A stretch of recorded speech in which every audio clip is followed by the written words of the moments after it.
Finally, a day of sunshine after 2 to 3 weeks of heavy rain. And there's more rain in the forecast for next week, which may leave you wondering, how is Sam Rayburn Reservoir holding up? We've got Hanks Creek right now and St. Augustine campground that are closed. We have a few boat ramps up north that we're starting to close as well. The Corps plans to close Mill Creek Campground tomorrow. 2 others remain closed.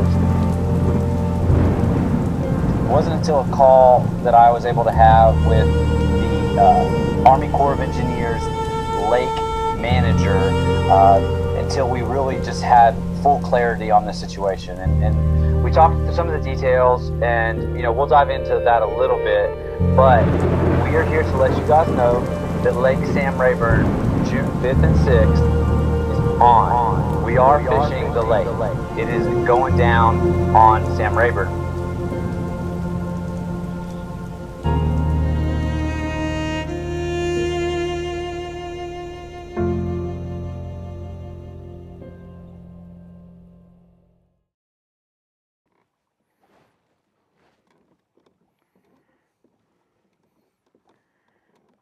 I mean, I'll say thank God for 360 drive.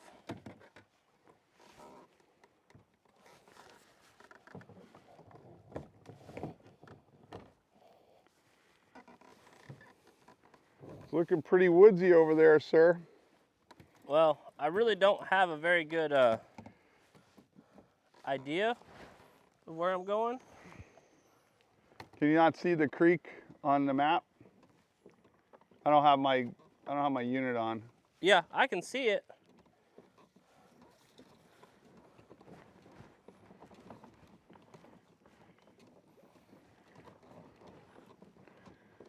I'm getting us there. We're almost out, boys.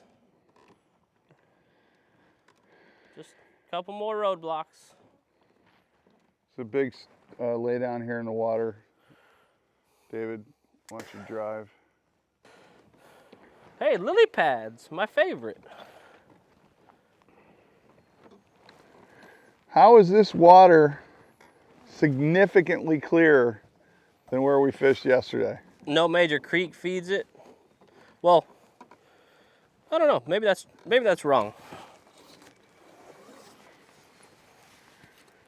But yesterday water was pretty shitty colored. Yeah, well, I wouldn't say shitty, but it was not as clear as this. This is like 2 feet, maybe more. Oh, blow up ahead of you. Nope, snake. Never mind. Where? What? Straight ahead, there's a snake in the water. Where at? Just to the left of that tree that you're coming up on. I'll catch him. Not that tree, the tree on the right.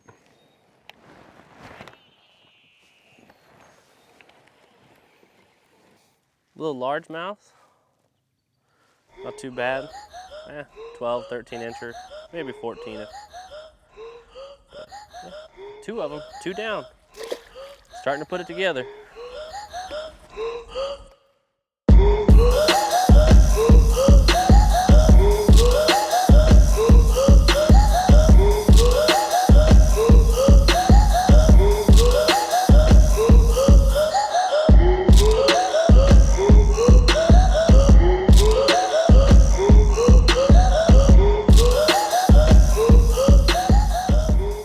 Man, I moved to Northwest Arkansas 10 years ago, and I tournament fished with my wife's dad out of a bass boat. And we moved up there and had 2 boys in high school. Couldn't really afford my own boat. And I grew up fishing on the river out of a canoe anyway.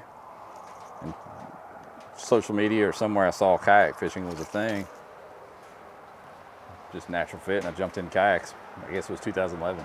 So, been doing it ever since. Everybody keeps telling me to buy a boat, but I ain't about that life. I like the kayaks better. You ever fished Rayburn before?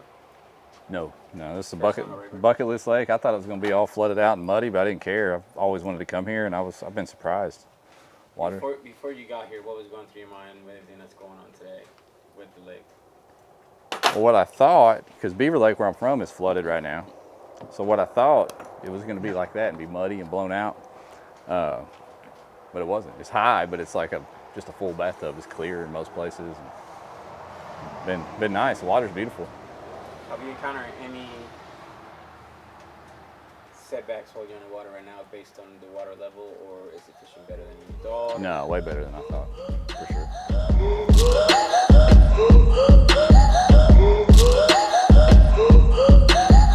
I'm playing BACKA for the day. You couldn't tell?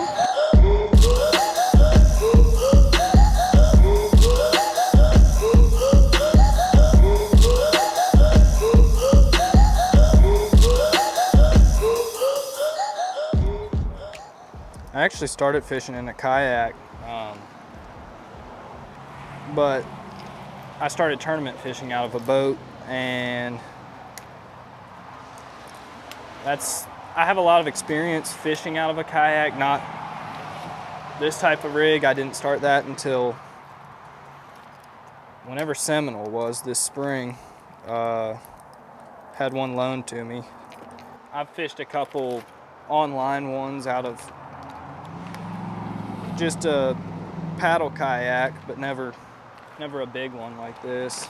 I love it. I mean, the main thing for me is overall, people kayak fishing, they're just much more courteous and giving you space, and you don't have as many problems with people cutting you off. Almost every single tournament I fish out of a bass boat, I get cut off, so that can get frustrating.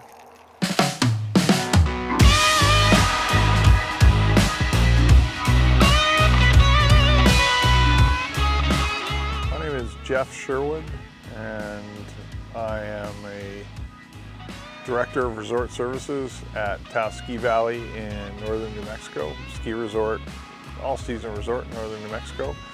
And when I'm not doing that, I'm on the regional HOBIE fishing team, and I help manage the fishing team for 22 states in the USA, and love kayak fishing, love fishing. It's my life.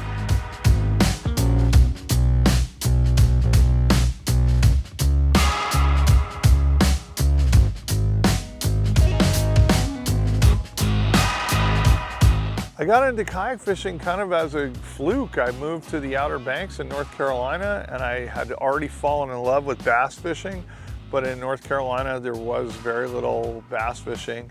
In the Outer Banks on the coast there was very little bass fishing. Obviously there's a lot of bass fishing in North Carolina. And a sales rep who was trying to sell me paddle boards knew that I liked to fish, and he said, let's go kayak fishing. And I said, that sounds dangerous and terrifying and stupid, and I'm not doing it. And he talked me into it, and we went out and we caught speckled trout and flounder, and I caught my first red drum, and that was that. All I could think about while I was catching these fish that I was going to eat was how much fun this would be to do it bass fishing, and the places that I could get to and the fish that I could catch that bass boats couldn't get to. And it was only a matter of time before I put myself in a position to be able to do this on freshwater. Moved to Michigan, started running a company that eventually bought Austin CANOE kayaks, and became very knowledgeable on kayak fishing and kayak fishing gear and the culture. Started fishing tournaments, had some really great mentors, Paul Biediger, Richard Offner, AJ McWhirter, like all these people that had been doing it for a while, and they really held my hand to make me feel safe on the water and allow me to be a chucklehead and do all the stupid things that we all do when we first start kayak fishing. And I still do those things, by the way, sometimes. But I fell in love with it, and I fell in love with the fact that there's zero carbon footprint, and it's just something it's magic. Sometimes when you're out on the water in a kayak, it really is like nothing else.